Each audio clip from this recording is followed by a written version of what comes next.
मेरा नाम सोनू कंवर, कक्षा 7 है। कलयुग समाज के अशुभ लक्षण। कुटुंब कम हुआ, संबंध कम हुआ, प्रेम कम हुआ, मर्यादा कम हुई, लाज लज्जा कम हुई, विनम्रता कम हुई, समर्पण कम हुए, पुस्तक वाचन कम हुआ, खान पान की शुद्धता कम हुई, माल कम हुए, कपड़े कम हुए, नींद कम हुई, घी मक्खन कम हुआ, पीतल तांबे के बर्तन कम हुए, भाई भाई का प्रेम कम हुआ, सत्य कम हुआ, अतिथि कम हुए, धैर्य कम हुआ, श्रद्धा और विश्वास कम हुआ, बड़ों का सम्मान कम हुआ और भी बहुत कुछ कम हुआ जिससे जीवन सहज था, सरल था। संतान को दोष न दे।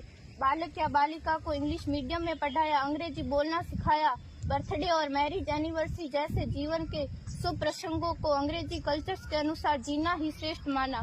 माता पिता को मम्मी डैड कहना सिखाया। जब अंग्रेजी कल्चर से परिपूर्ण बालक या बालिका बड़ा होकर आपको समय नहीं देता, आपकी भावनाओं को नहीं समझता, आपको तुच्छ मानकर आपसे जुबान लड़ाता, जब आपको बच्चे में कोई संस्कार नजर नहीं आता, तब घर के वातावरण को गंभीर किए बिना, संतान को दोष दिए बिना एकांत में जाकर रो लीजिएगा, क्योंकि पुत्र या पुत्री की पहली वर्षगांठ से ही भारतीय संस्कारों के बजाय, मंदिर जाने के बजाय केक कैसे काटा जाता है, यह सिखाने वाले आप और अम्मी है। जब बच्चा पहली बार घर से बाहर निकलता है तो प्रणाम और आशीर्वाद के बदले बाय बाय कहना सिखाने वाले आप और अम्मी है।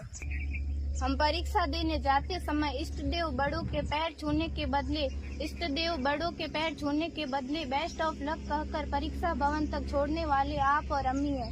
बालक या बालिका के सफल होने पर घर में परिवार के साथ बैठकर खुशियां मनाने के बदले होटल में पार्टी मनाने की प्रथा को बढ़ावा देने वाले आप और अम्मी है। बालक या बालिका के विवाह के पश्चात कुल देवता देव दर्शन भेजने से पहले हनीमून के लिए फॉरेन टूरिस्ट स्पॉट भेजने की तैयारी करने वाले आप और अम्मी है। ऐसी कई ढेर सारी अंग्रेजी कल्चर्स को हमने जाने अनजाने स्वीकार कर दिया है।